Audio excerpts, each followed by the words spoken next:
Welcome to today's webinar on networking for career transitions. My name is Alexandra Stevens, and I'm the Associate Director of Alumni Career Programs and Engagement here at the Hiatt Career Center at Brandeis. I'm joined by our fabulous presenter today, Tammy Gooler Loeb, and I'm going to tell you a little bit about Tammy before turning over the reins to her.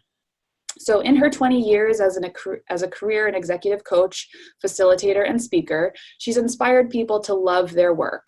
She deeply believes that people owe it to themselves to be happy at work, and that everyone can be a leader regardless of their role in an organization. Her coaching practice focuses on career and executive coaching, workplace communication, leadership, and team development across a wide range of sectors and industries. And she just launched a podcast called Work from the Inside Out, which spotlights people who have transitioned to more satisfying and meaningful work. Professionally, she's worked in higher ed administration, mental health counseling, public policy, and fundraising. And so she's really coming to us today with a breadth of knowledge. And we're excited to have you here, Tammy, talking about the very exciting topic of networking. Thank you, Alexandra. It's my pleasure to be here.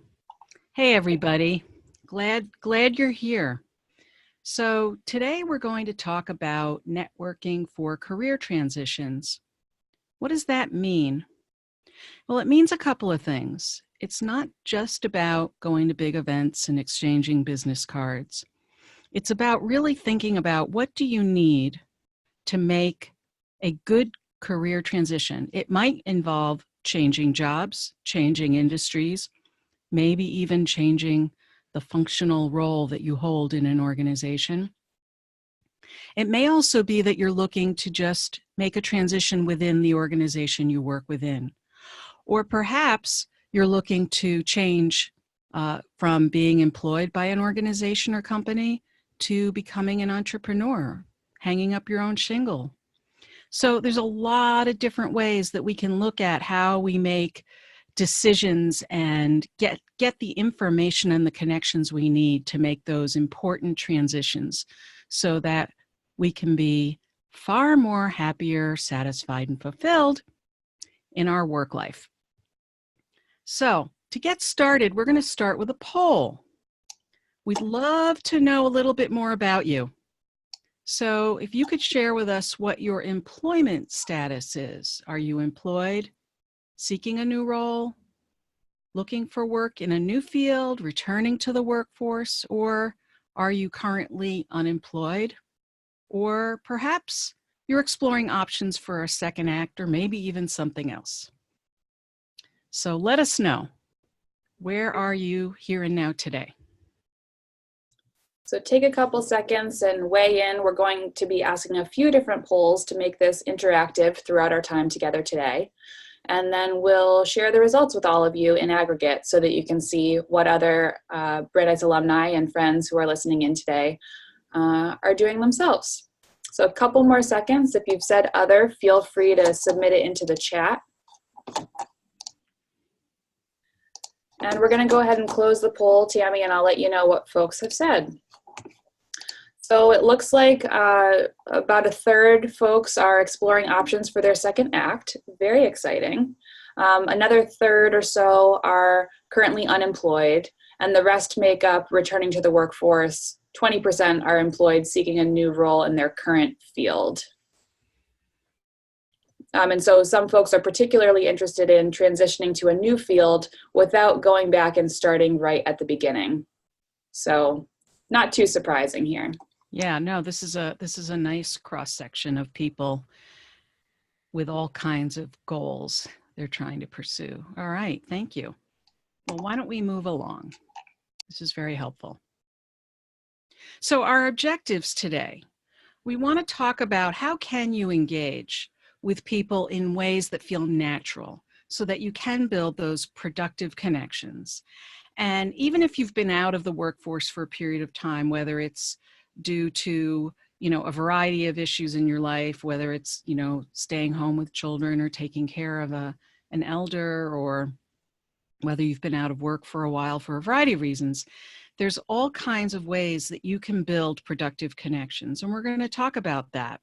We also want to make sure that we explore a variety of effective ways to to have access and expand your networks so that you can be successful in making those positive connections. And we're going to talk about both, interpersonal kinds of contacts. How do you do that? But also, what are some of the online networks that are available to you? And we're going to do another poll.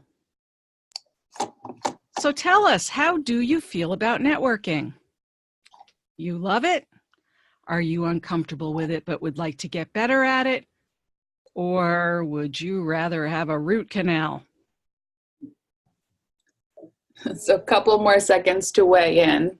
And for those of you saying you'd rather have a root canal, I got a feeling yesterday it was not fun. Networking is definitely better, and we hope to turn you around. Okay, looks like everyone's weighed in. Thank you for your honesty.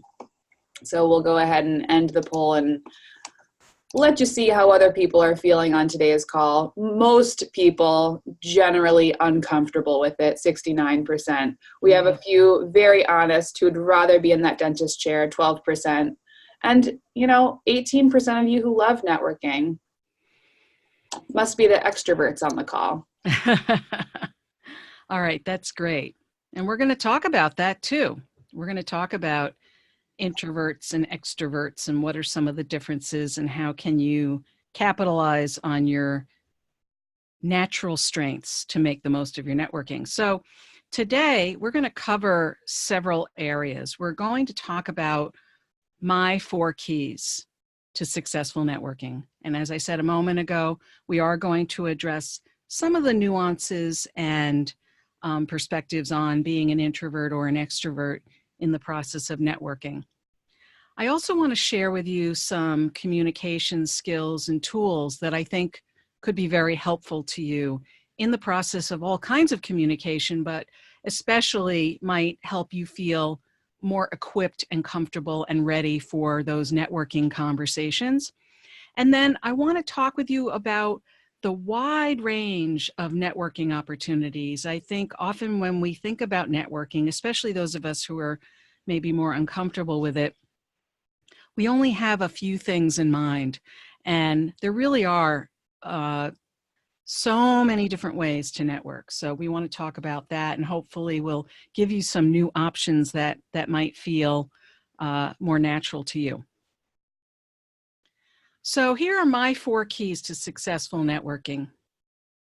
The first thing that I always want to talk with you about is, what's your state of mind, or what's your frame of mind? How do you think about networking? Now, we have a high percentage of you here who said that you're uncomfortable with it. So I'd be curious to know what your thoughts are around networking. And in terms of how do you think about it? A lot of people get nervous about it. They're worried about what to say. They start telling themselves stories in their heads about what it's going to be like. And we put that in the category of self-fulfilling prophecies. So part of what we're going to look at today is, how do you get your state of mind into more of a glass half full rather than half empty kind of scenario? So your state of mind is very important, and I'm going to expand on that idea. The other key is to have lots of resources, and resources, as I mentioned earlier, could be interpersonal connections as well as online resources. There's a wide variety of resources and opportunities to access in the process of networking. We're also going to talk about, what do you say? A lot of people get stuck there. They say, well, I know this person, or I know that person, or I haven't talked to this person in a while. I'm not sure what to say. We're going to get to some of that. And then the other key to successful networking is the follow-up and the follow-through. Networking is not a one-shot deal or a static process. It's something that really needs to move throughout your career. So, years ago, I think many of us would do some networking, land a job, and then lose touch with a lot of those people we were connected to. In this day and age, that's a huge mistake. And we also have a lot of tools available to us to make sure that we follow up and follow through and stay connected. And that's the key, to stay connected. We're going to talk about that as well. So with regard to your state of mind, the first thing I want to encourage you to do is to stay open and curious. And even when you are in a situation where maybe somebody suggests that they want to introduce you to somebody, or you have an opportunity to engage with some people in a networking kind of environment, remind yourself, because it's easy to start shutting down, remind yourself to stay open and curious. Stay more curious about the other people rather than worrying about what they think of you or what you need to say to them or share with them. So that's what I mean by open and curious. As you can see, the little figure here is a person with a parachute, and some of you may be familiar with the idea that, you know, how a parachute only works when it's open. Same thing with networking. You got to keep your state of mind and your thoughts open and curious, just like a parachute. The other state of mind piece here that really feeds right into you staying open and curious is dealing with your committee. What I mean by committee is we all have a lot of little voices in our heads. We don't even know they're there half the time. They're a little sneaky. That negative self-talk or that voice of doubt. In coaching, we call it your gremlins. I've also heard it called your inner saboteur or negative self-talk. It's that voice that actually keeps you in the status quo. It keeps you staying put where you are rather than moving into something that might be new or interesting or exciting to you. Many of us have members of our committee that tell us we're too much of this, we're not enough of that. Some of you may have heard of something called the imposter syndrome. Well, the imposter syndrome is just that. It's this voice in your head that's telling you that you're a fake, you're a fraud, you're representing, you're misrepresenting yourself in some way, or, you worry about what other people will think or how you are perceived. And then you start to develop a story in your head about what that perception might be. And it's based only on your own thoughts, because as far as I know, none of us are mind readers and none of us have a crystal ball. If you do, let me know. But more often than not, we have these tapes. Those of you who remember what tapes are, we have tapes running through our heads telling us for years and years and years, we're too much of this, we're not enough of that, I don't have the right experience, what will they think of this? They may think I've spent too much time at this last job, or what will they think of me if I haven't, worked in several years? So it's not to say that you shouldn't be concerned with some of those things. What you don't want to do is let that committee of thoughts run you, because if those run you, it's going to be that much harder to put yourself out there in a positive way and in a way that will allow you to access the resources and the information that you need, because you're shutting yourself down before you even get there. So watch out for that committee. It's very sneaky. And there's usually more than one member of the committee. Another part of that committee actually is the voice that tells you asking for help is a sign of weakness. None of us, as far as I know, none of us are successful in a vacuum. We've all gotten to where we are, or we've all had and experienced some type of success or reward or fulfilling, satisfying accomplishments at some points in our lives. Somebody was behind that in some way. We had help somewhere along the way. Even, those people who say, well, I did it all myself. Somewhere along the way, you must have accessed some kind of resource or help that moved you forward, even if you were the main force behind it. And we live in a culture that tells us not to ask for help, that that's a sign of weakness, and that asking for help is not going to make us look good. And I would say that is so not true. Think of it this way. When you find yourself hesitating to ask someone for help, think about if that person came to you and asked for help. Be happy to help them? Would you be happy to take their call or schedule a sit down over coffee with them? The answer to that is probably yes. So think about the tables being turned. These other people are probably just as happy to help you too. So keep that in mind. These are all things that we talk ourselves out of. And the last piece around state of mind is an attitude of gratitude. Appreciate what you do have available to you. Appreciate where you've gotten to in terms of that you have the things you need to move forward, or that you have the right questions to ask, or that you have people in your life that you can access as a resource in your process. Think about what you can be grateful for. There's a great exercise. It comes out of the psychology of happiness, the positive psychology arena. Every night before you go to bed, write down 3 things you're grateful for. I know this sounds like an Oprah kind of thing. It probably is. Nothing wrong with that. So the research says that if you were to write down 3 or more things every night that you are grateful for, you're going to start to see that your days start to get more positive, that you start to have more energy. It's amazing how something so simple like that can make such a difference in terms of moving forward. So give that a try. 3 good things. That's the name of the exercise. 3 good things. Another part of the state of mind is to remind yourself that you're one person looking for one position or one opportunity. Oftentimes, when we are in the process of looking for work or looking to make a change, we start to fill our heads with a lot of big ideas, or expecting that we're going to get from point A to point Z very quickly. And really, most change happens one step at a time. It's very hard when you're feeling an urgency to accomplish something like this, to find that next job, to find that next opportunity.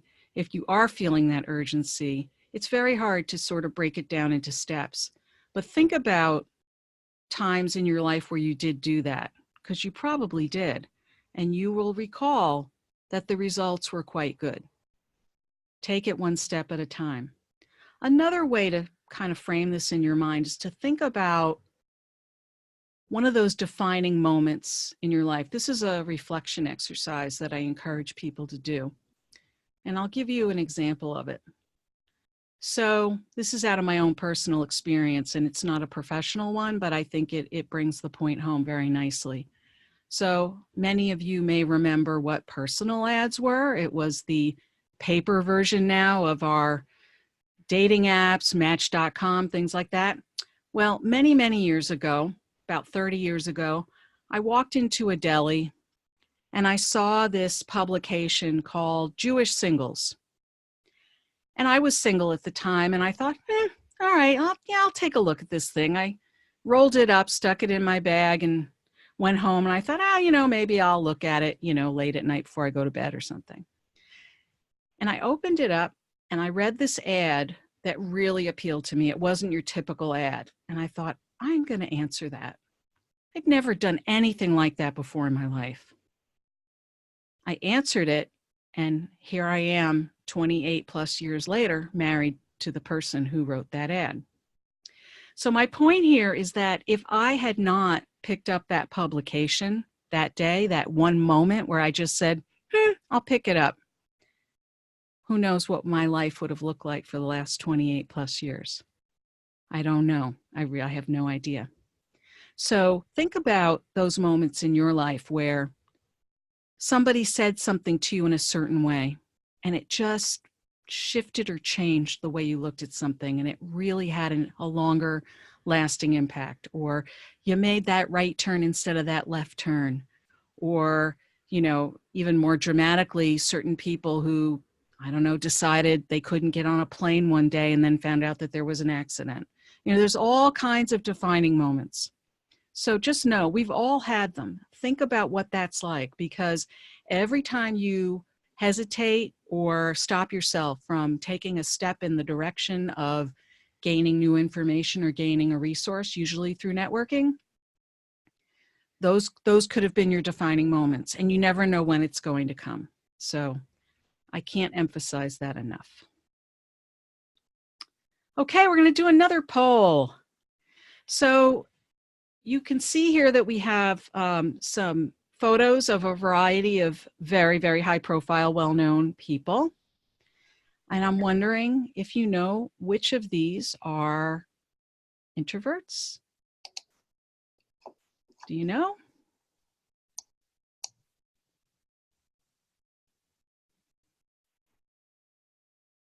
So take a moment. We got Lady Gaga, who is a personal favorite of mine. Michael Jordan, Steven Spielberg, Rosa Parks, Elton John, all of the above, none of the above. What do you think? We'll give you a couple more seconds to weigh in, and then we'll go ahead and share the answers. And Tammy, I feel like this first part of the presentation has just been like so inspirational. You're like helping everyone take it down a notch on this. Oh, good. Oh, I'm glad. Okay, we're going to go ahead and end. It looks like almost everyone has voted. And we're going to share the results. So 81% of you said all of the above. Wow. That's amazing. And you are correct. Ding, ding, ding, ding, ding. I guess I was a little transparent with this one, huh? But then some of you, let's say 3 of you said none of the above. Well, so I always find this interesting. And when I do this exercise live, I actually put out on the wall probably about 30 photos of very famous people, because, we often think of people who, maybe with the exception of Rosa Parks, because her claim to fame was a little more organic in some ways in that way, how she became famous. But these other folks really intentionally put themselves out there and did things that got them into the public arena. And so we think about introverts as being maybe shy, some of the stereotypical ideas about introverts. Well, the fact of the matter is that introverts and extroverts sometimes share a lot of common traits. But if we think we're an introvert, or we think of ourselves as shy, or if we think about people who told us all our lives that we were shy, right? That's a great way to create a self-fulfilling prophecy. And there's nothing wrong with being shy, and there's nothing wrong with being an introvert. But we do live in a somewhat extroverted society. We do value extroversion. And I believe introverts make up about 20% of our population, give or take. So it does leave introverts sometimes feeling like they're a little bit different. And it can also really impact the way that you go about networking, interacting with people, and interacting with the world around you. The fact of the matter is most of us are on some kind of a continuum. We have the, if any of you have done the Myers-Briggs type indicator, the MBTI, there's one measure on that for extroversion and introversion. And the thing is if you look at your actual results, it's on a scale. So you could be at one end of the scale and be an extreme introvert, or at the other end of the scale, an extreme extrovert. But most of us are somewhere, in the middle somewhere. And I can tell you mine's pretty close to the middle, although I am considered to be an extrovert. It's very, very close to the middle. So I know that I have a lot of these extroverted tendencies as well. So introverts, let's talk about them for a moment, because I think they're misunderstood a lot. And I think that those of you who consider yourselves introverts might find this somewhat reassuring. So introverts, and again, I'm talking in generalities here. There's definitely variations on this. But introverts are known to be good listeners. They tend to do more research, preparation, and planning for things. They're more interested in a more meaningful, meaty conversation.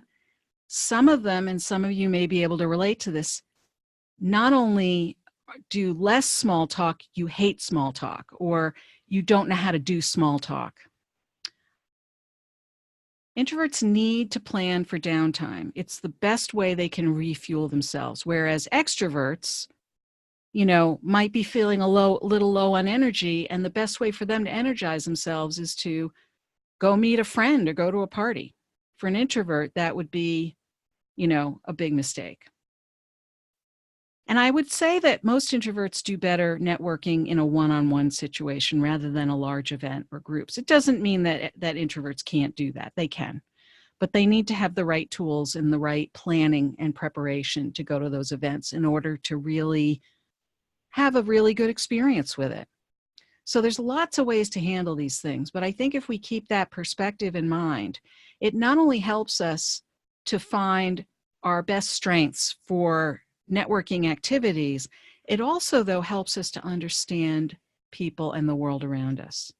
I think a lot of times, some of the very extreme introverts that I know, the first few times I met them, and I'm thinking of a few people in particular, when I first met them, I thought they didn't like me because they were so cool. They were very cool and not particularly giving in the conversation. And yet some of them held pretty high-level executive positions. And so I always wondered, how can they function in their job? They can barely say hello to me. So it's interesting to really take a good look at this and see how can you play to your strengths as an introvert or as an extrovert in these situations. And I will touch on that some more. So your resources, what are your resources for networking?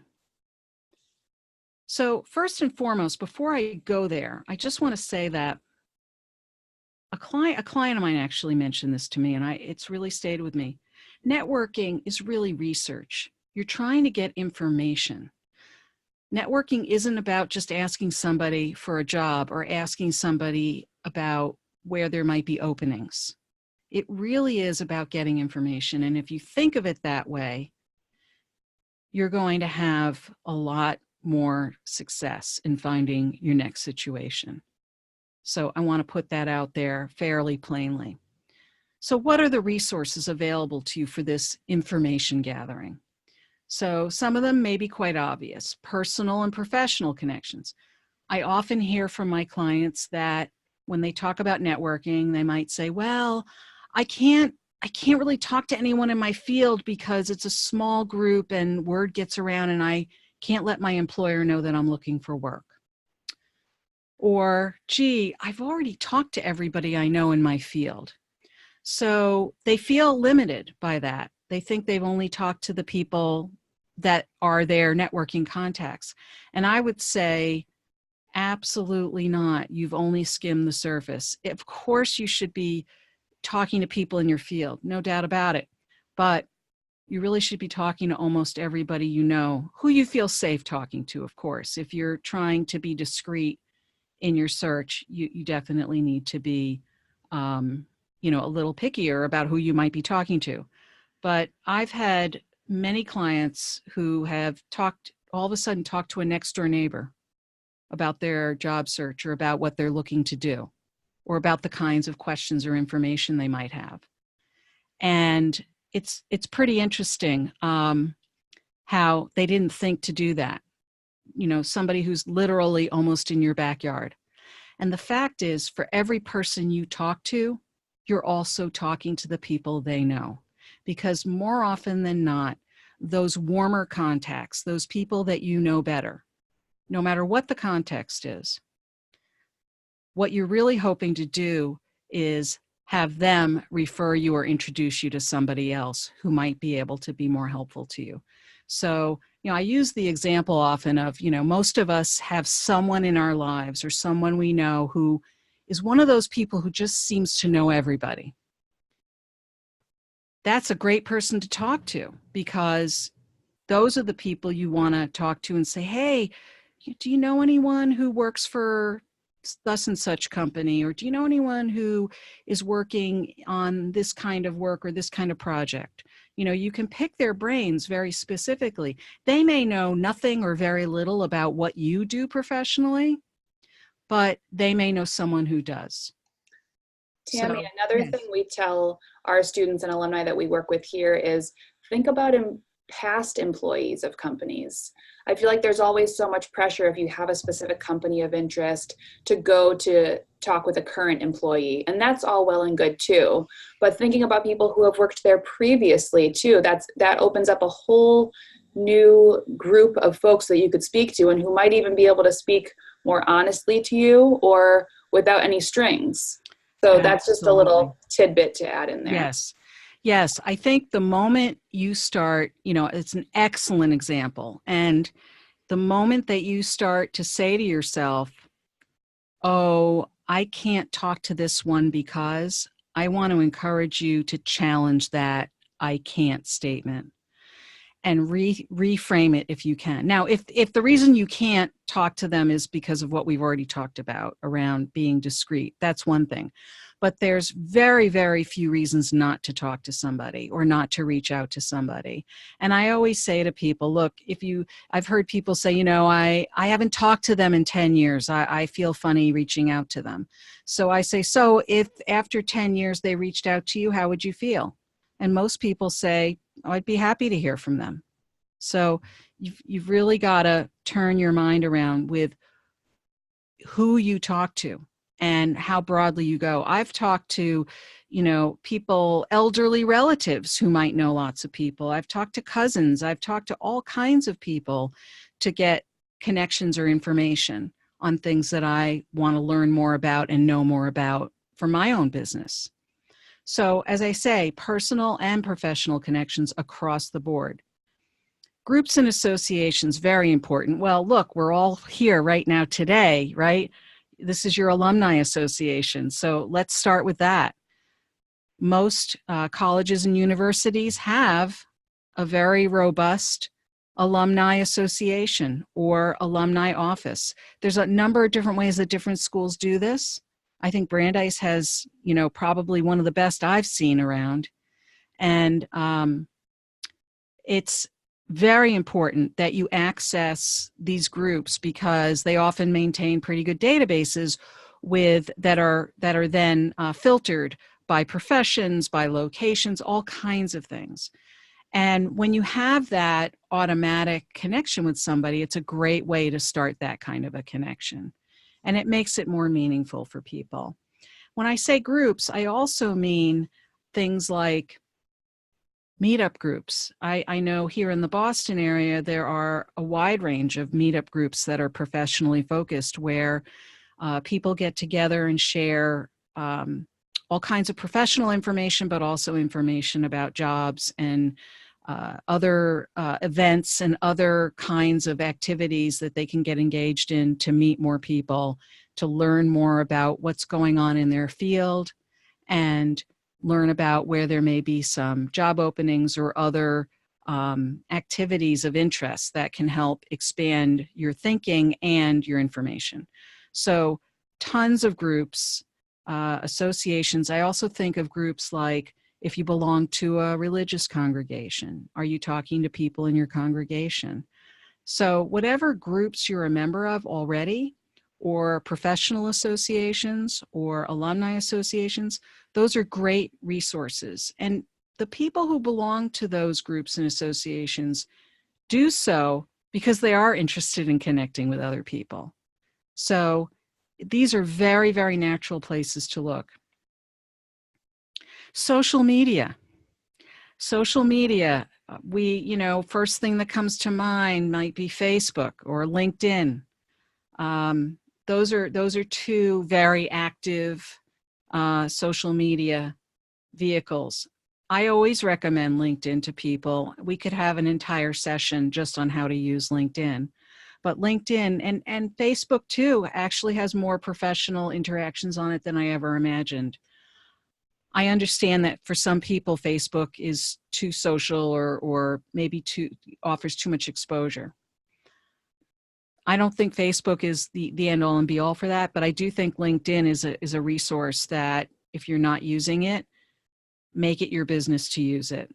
Most employers will be checking you out on LinkedIn, so you want to have a good LinkedIn profile. But LinkedIn is a huge resource for information. I think people don't realize that sometimes.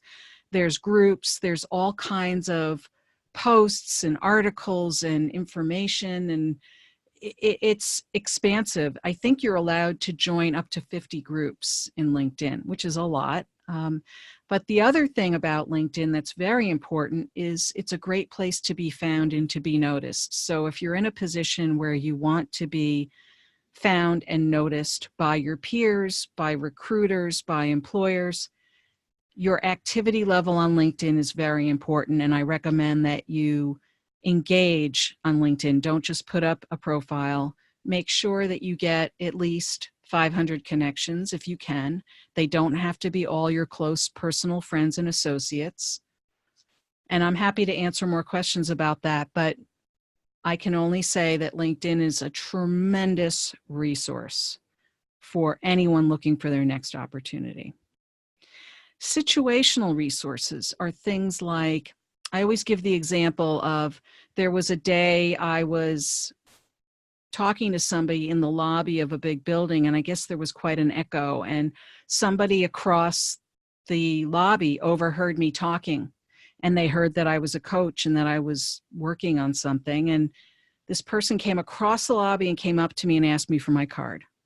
Now, I'm not saying that situationally that you should be going into lobbies and talking loud, but I have had many situations where I just happened to come across somebody or meet people who have something in common with me or take an interest in what I'm talking about.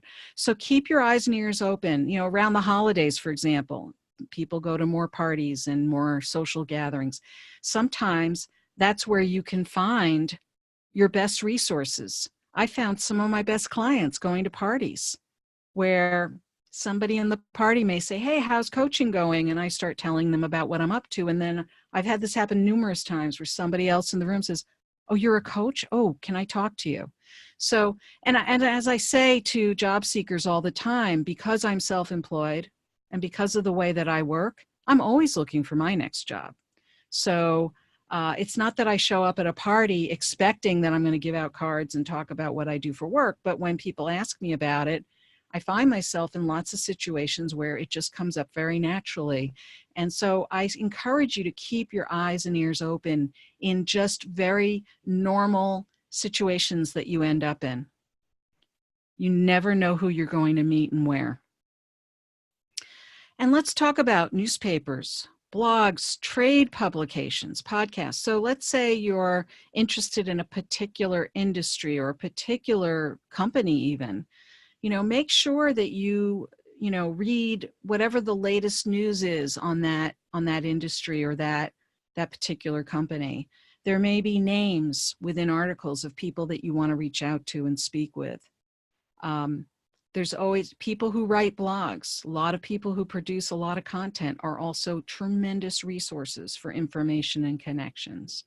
So I strongly encourage you to pay attention to those kinds of media, whether it be something that you're reading or, for example, listening to a podcast. For example, listening to my podcast, Work from the Inside Out. The guests that I've had on my podcast so far are all people that I would definitely say would be happy to be a resource to many of you. They were very happy to talk with me about how they've made various career transitions and the kinds of information that they provide about those transitions and about how they made those decisions and about how they ended up landing in a place they're happier in. They were very happy to talk about that. So I would encourage you to access some great podcasts. I think mine is one of those that could be very helpful to you, but there are some other great ones out there as well. So we've talked about a lot of different resources, and I'm hoping that some of these are ones that you've already accessed. And I'm curious to know if anything was sparked here for you in terms of new resources that you might want to engage with in 2019. So we'd love to ask you to put in the chat box, what resources do you plan on using going forward? Maybe something that sparked a new idea for you here. Absolutely. So folks have been weighing in while you were talking, using personal and professional connections. Certainly a lot of folks interested in using LinkedIn, researching individual companies online, networking with alumni. Love to hear that. Field-specific professional groups. Never thought of podcasts as an option, but one person's interested in looking into that. Former and current colleagues. Trade publications, and doing more one-on-one meet and greets, like meeting for coffee for 15 minutes. I love this. These are great. I want to add to that last one about meet and greets, because I think there's a number of ways to do meet and greets. I've heard many people over the years say, well, I don't know why I would talk to this one or that one. They're all the way in another state or in another city. And I say, talk to them. I mean, really, the boundary lines really have disappeared, or at best are pretty fuzzy these days. We have access to people in so many ways. I spend probably 30 to 40% of my week in meetings with people on Zoom. And you get used to it, and it's really fun to just be able to connect with people. I connect with people all over the world via Zoom. So, you know, park yourself at the computer, turn on the camera, make a meeting with someone, get your cup of coffee there, and meet with people that way too. It's also a very efficient way to meet with people. I agree that in person is always a very nice thing to do, but I think that don't shortchange yourself by geography. Anything else there, Alexandra, that we should know that people wrote in about? Yeah, so a couple things, you know, talking with someone at their synagogue, you mentioned religious organizations. Also talking with folks at an organization where you volunteer, or trying volunteering somewhere new. So really nice ideas. I have another something that was just presented to me recently by some colleagues of mine. Some of them organize networking dinners. So they bring a group of people together that they enjoy or that they think would enjoy each other, and they plan a dinner. And they call around ahead of time and find a reasonably priced restaurant that would also be willing to give everyone separate checks. That way, there's no pressure on any one person to not pay their share, or they just get to pay for their own meal. I've been to several of these now, and I have to say, it's really fun. And everyone's there because they want to meet new people.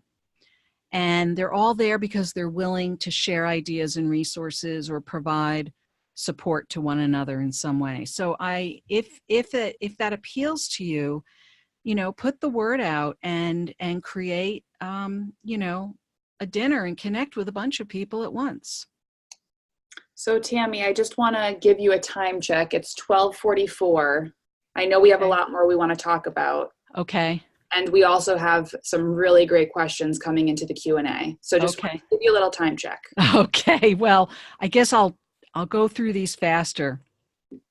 We'll see how we do. All right. So one thing I want to mention to you about communication, because this is a big part of networking, is most communication is through body language and tone. So there's an exercise I do when I go into corporations to do communication workshops. And I have a sentence that has 7 words in it, the same 7 words in the same order. And I have 7 people get up and read that sentence, just emphasizing a different word in the sentence. And it's amazing how different the meaning, what the meaning is in the sentence, depending on the person's tone of voice and their emphasis. So I say that very quickly to you just to say, just notice that sometimes it's not so much what you say, but it's how you say it or how you show interest in somebody. That can make a big difference in your communication with them. I'm going to just talk about these pretty quickly. What do you say?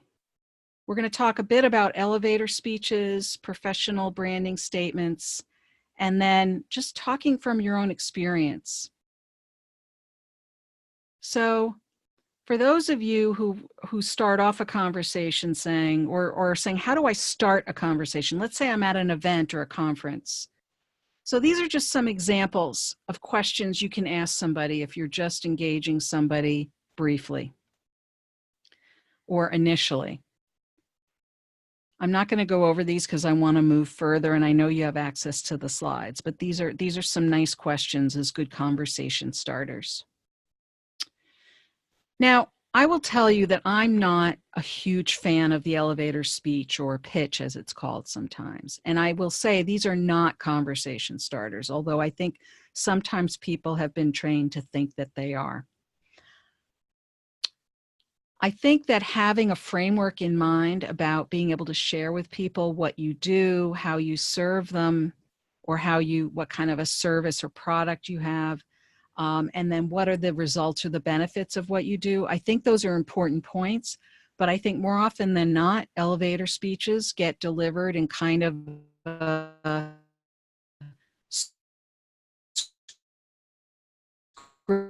scripted, mechanical. Please argue with me if you do feel comfortable with it. I prefer, and again, there are certain forms in which this is totally appropriate and it's part of the structure of certain types of events. But I prefer a personal branding statement because I think it gives you a chance to really tell people who you are, not just what you do and what kinds of results you get. And I think this differentiates you much more quickly. This is the kind of thing that I also talk to people about when they're going into job interviews, is really share with people who you are, not just what you do and how well you do it, although those things are important. Most hiring happens based on likability because there are so many skilled people out there who are also applying for the same jobs. So it's important to really share, what is it that you bring to the table? What's your style? So here's sort of a framework, and it does start with what do you do?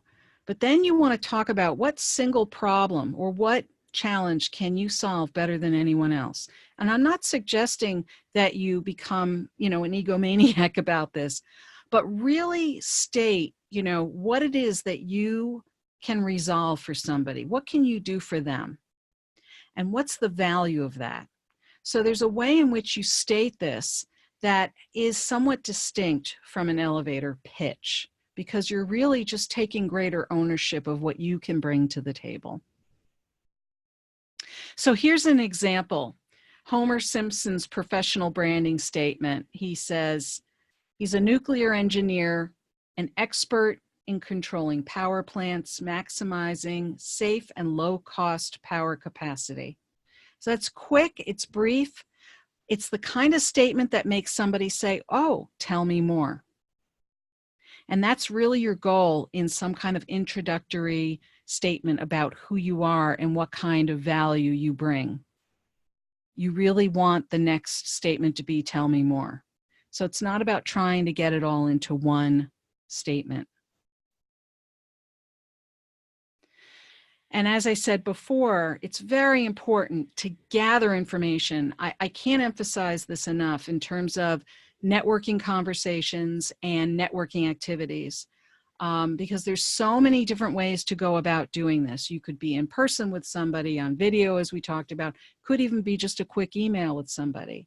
And there's lots of different ways to access information and segment the way you go about looking for that information. And I say here, by industries or by specific companies, maybe by specific job functions or roles. You may also then throw into the mix a geography.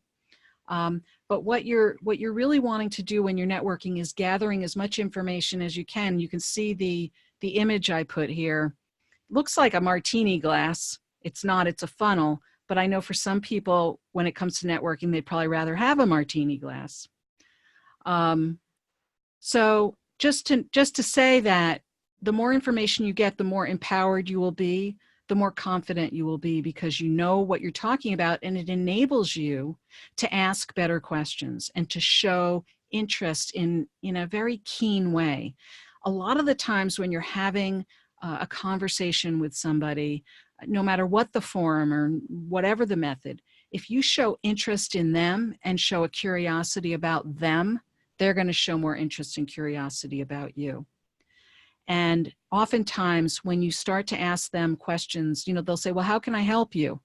A lot of times people will say that. You can say, well, I'd love to hear more about your path and how you got to where you are here, and what are you enjoying about it most? Or what keeps you up at night? What are your challenges? So how they can help you is to share a little bit about themselves first. Very important. Another thing that people forget to do when they've had a contact with somebody is to ask if they can keep in touch. That's very important. You want to get their verbal okay, that they'll say, sure, you can circle back with me. I'd be happy to talk with you again or answer any questions. You also want to ask for introductions to other people. Sometimes you don't have specifics around that, but you might just ask a very general question, such as, gee, is there anyone else who you would recommend that I speak with? Now, I'm going to go over this very quickly, but this is all part of the way in which you can show somebody that you're really listening. Because when people feel heard, they are far more likely to listen to you. They are far more likely to be far more focused and really zero in on what you're saying. These two simple words, yes and. So when somebody shares a piece of information with you, you might start your response with a yes, and here's what I've heard about this, or yes, and maybe you ask, an open-ended question from there. Very often in conversations, somebody might say instead, yeah, but that's a good way to shut down a conversation and make someone feel like they're not being heard. So yes, and is an amazing connector. Amazing. So on your follow-ups and your follow-throughs, as I say, acts of gratitude help to build your memorability and solid connections. I heard a really cool idea the other day. One of my clients who was doing a lot of networking, to thank people, especially if it was someone she spoke to on the phone or via Zoom, she sent them a $5 Starbucks card and said, listen, I didn't get a chance to take you out for coffee, but I'd really like to thank you for your time and treat you for a cup of coffee. So that might sound a little corny to some people, but I from what I'm hearing, it's really gone over really nicely. I would take a Starbucks gift card any day, Tammy. So would I. I love that idea. Yeah, I think it's a really nice idea. So, and it doesn't always have to be that you send somebody something, but even a quick email of thanks is good. But I think there's lots of different ways to thank people. I know when somebody has sent me some clients, I'll send them a gift. I find ways to thank people and acknowledge that they made an effort on my behalf. It's very important that you keep your network diverse. Don't just focus on people in your industry. We already said that. But I also think that reciprocity is a big part of this. How often might you reach out to somebody who 6 months or a year from now might be reaching out to you for a favor or for some help? So just know that even when you're talking with someone now, you can say, how can I help you? What can I do to be helpful for you? And by doing these things and being timely with it and being authentic and gracious with it, it definitely builds your credibility and your reputation. There's no doubt about that. And as I think, relationships and good communication make the world go round. It's very, very important. So where do you go from here? Well, one way to sort of keep your eye on the prize is to begin with the end in mind. Think about what is it that you're trying to get. Yes, you're trying to maybe get a job or your next opportunity, but why is that important to you? Really be clear with yourself. articulate what your real vision is. Why is it that I need this? It's not just, oh, I need this for a paycheck. I need it to feel better about myself in the world, or because I want to make my mark here or there. So really get clear with yourself about what's your deepest motivator for getting to where you want to be. Stay flexible, stay open and curious, as I said, and stay connected. Very important. I know that you will have access to these resources. I just wanted to run by these very quickly. These are some fabulous books that can really, really make a difference in terms of you coming up with some new ideas and getting some inspiration for moving forward.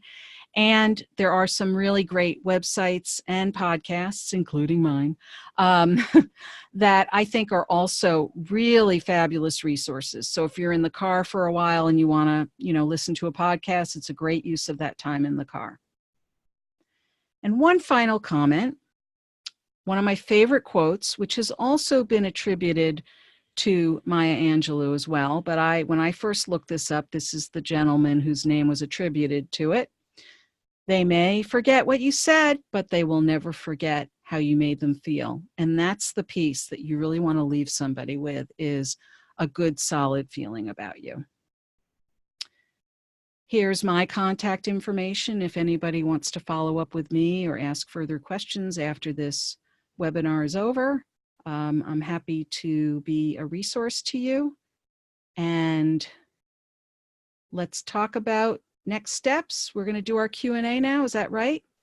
Absolutely. So take a couple moments to submit your questions. We've already got some fantastic questions, and we have 3 minutes left, but I'm hoping, Tammy, you wouldn't mind spending an additional couple minutes with us just to get through some of these really great questions. I'm very happy to.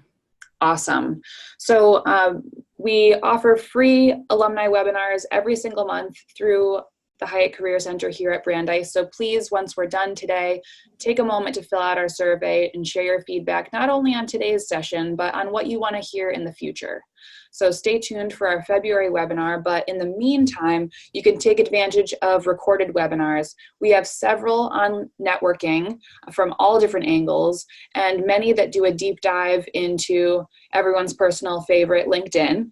And so Tammy mentioned that as a really key resource. It absolutely is. And so if you want to take a deeper dive on how to use LinkedIn or the alumni directory, the Brandeis alumni directory called Be Connect, to make connections with each other, please check out those resources as well. Lastly, undergraduate alumni and undergraduate students get free career services for life through our office. So you can always go ahead and make a career counseling appointment to discuss any of your specific situations in more depth with one of our career counselors. So without further ado, getting to your questions here. They're quite varied, so I think it'll be fun to just go through these, Tammy, in kind of like a rapid fire way, and we'll see how many we can get to. All right. So talking about LinkedIn, is LinkedIn Premium worth it or not, in your opinion? Go. Great question. I think it is worth it if you're in the middle of a job search. Yes, there's information you can access with a paid account. I didn't feel that way up until about a year ago, but they've changed so much with LinkedIn that I think it can really help streamline some of your explorations. Yes. Interesting. I'm a no, but I potentially could be swayed by talking more about that. Mm-hmm. And I think if you're new to LinkedIn, spend some time with the platform and see what the free version can do for you first. Because it does have a lot of capabilities. Yeah. So I love the differing of opinion. Yeah, I really was a big no up until very recently. And then the more I've been poking around, the more I realized there are things I just can't get my hands on. Yeah. So I actually, so I have been recommending it, but I didn't up until recently. So next opinion question, headhunters, yes or no? How can we find specific and good headhunters for particular industries? Okay, so I would say yes, why not? Headhunters are there to try to give you, match you with an employer.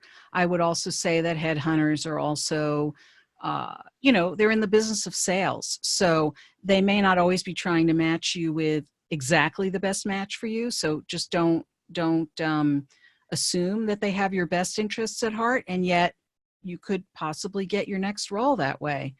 In terms of finding, industry specific headhunters, my go-to place is really Google, to type in a number of different keywords and figure out who's recruiting for what kinds of roles. A lot of the larger headhunting firms actually have different divisions that focus on different industries. So, and also I would say, if you have colleagues or friends who are in hiring positions in their companies in a field that's related to yours, you may ask them, who are they getting phone calls from with candidates? Yeah. Great points. So in today's day and age, business cards, yes or no? Yes, always. I'm not saying to give them out like candy, but you wanna have something in your hand to give to people. You want it to be identifiable with who you are as a professional. Oftentimes, whatever keywords you have on your headline in your LinkedIn profile, those are good words to have on your business card. Not just a name and a phone number and an email, but a name, phone number, email, a little bit about what kind of professional you are, or what kind of professional you want to be seen as, and your LinkedIn URL. Great point. And that could be the personal or professional branding statement that you mentioned. Oh, that would be fabulous. Yeah, that would definitely catch attention. And I also say to people, don't put it on shiny stock. Make sure it's stock that if somebody wants to write a little note down, or you want to write a note down on it and give it to someone, that your pen will actually work on it. I'm also That's a great point. Yeah, no, it really can make a difference. Shiny does not work. It doesn't have to be really fancy, but I think if you have the option to use a little bit of a heavier, sturdier cardstock, I would do that as well. Just give them. I actually get my cards. They're not inexpensive, but I get mine from Moo, and they're very thick. In fact, when I give them to people, they say, "Oh, I think you gave me 2 cards," and I didn't. But I say, "Look, I'm a solid coach and speaker, and I want you to know that about me. So my card is solid." Another conversation piece. And so that's moo.com, MOO.com. Yes. So your thoughts on connecting right away with someone on LinkedIn? Again, I say, why not? Yep. I totally agree. As long as the invitation to connect is customized, which it always, always, always should be. Yes. Absolutely. Yeah. If you're the one reaching out to connect with somebody, absolutely write them a note. Tell them why you want to connect with them. It has to be brief because there's a limited number of characters for that. I would also encourage any of you on this webinar, if you want to send me a note through LinkedIn and say, "Hey, Tammy, I'd love to be connected in your network. I heard you on the Brandeis webinar." By all means, invite me. Add to your network. Love it. So I think we have time for maybe 3 more questions. Again, this rapid fire version, I think, is working well for us. Thank you. Great. Quick suggestions regarding outreach if you're starting a search but need to keep it confidential, which is often the case. You're definitely not alone. So, well, I think you have to ask yourself, who do you trust? If you're trying to keep your search confidential, probably primarily from your own employer. But I also think sometimes people feel protective of their privacy in such a way that it actually hurts them. Like maybe they don't even want some of their friends to know they're looking, when in fact, some of their friends, personal friends, might be the people who can really help you the most. So I think another thing that may create some safety in some ways is to reach out to, like, your alumni network. Reach out to people in other cities who may know people in your locality. but yet are far enough away geographically that you're not really worried about them, running into this one or that one at a restaurant or something. So that's probably a fuller conversation in terms of understanding how discreet you need to be. There may be some other nuances about that, but those are some thoughts off the top of my head. Right. And even just using language in your outreach, like, I'm just starting to explore my options, so I appreciate your discretion, or, that also takes some of the pressure off of whoever you are contacting, that you are not desperate for that next stop, that next job, and that you're really just starting to engage in conversations. I mean, I guess the other thing you could do, but I would be careful with this, but if you really wanted to, say, well, I know someone who's looking for, I don't know, an executive search firm in this area, or someone just asked me about this the other day, do you have any suggestions? Where asking for a friend, not transparent. No, it's not transparent, and I'm usually against that, but I think if you're really needing to be private and someone might have information for you, look, you have to do what you have to do for yourself. I'm not suggesting that you misrepresent yourself seriously, but I think there are times when you're trying to get something accomplished and it's no harm done to anyone else if you're asking on behalf of a friend. Great. And so another quick question, not quick, all of these are very long questions, but we're just going to try to address them a little bit quickly here. So just in general, best tips for finding direction in terms of what's next. So you specifically work with people who are in career transition. So I think we would both agree, talking with a career coach, talking with a career counselor, and really understanding your values, skills, and interests, and understanding, what you want out of your next step. But any general thoughts on, tips for finding direction? Well, I think that, some of the things that I ask people about is, for example, when you go into a bookstore, remember bookstores? When you go into a bookstore, what's the first section you go to? Or when you open up the newspaper, what's the first section you read? So if you're really sort of feeling that, in that kind of a frame of mind of, I don't know, I say, let's look at, well, what are the first things you're interested in? It doesn't mean that if you say I go to the sports section that you're going to get a job with a Major League Baseball team. But it may be that there's something else about sports or something else about that really intrigues you. And to drill down on that a little bit, to say, if I could unpack that a little bit more, what is it that I think I might be looking for there? What would I want my life to look like if I was involved with something of that nature? So it's a good way to start to reflect and explore. Also, I suggest that people ask people who know them well. So if you could imagine me doing something else, what would it be? Great. And so I think, that's really all the time we have for today. There were some other great questions. Please feel free to reach out to me directly, and I can set you up with one of our career counselors, or to Tammy directly. If you could move back to that slide again with your contact info, Tammy. This has been wonderful. Final thoughts from you. We could talk about this all day. Well, my final thought is, and I think most of you know this, networking is about 85% effective in looking for your next gig, let's say. So, and as I said, networking is primarily information seeking. And so if you can stay open and curious to what's out there, you're going to learn a lot, and it's going to give you more ideas about where to go next. And it's also going to give people a chance to get to know you in a really nice way. And who knows, all we need is one defining moment. It could be tomorrow the phone rings and somebody has an idea for you.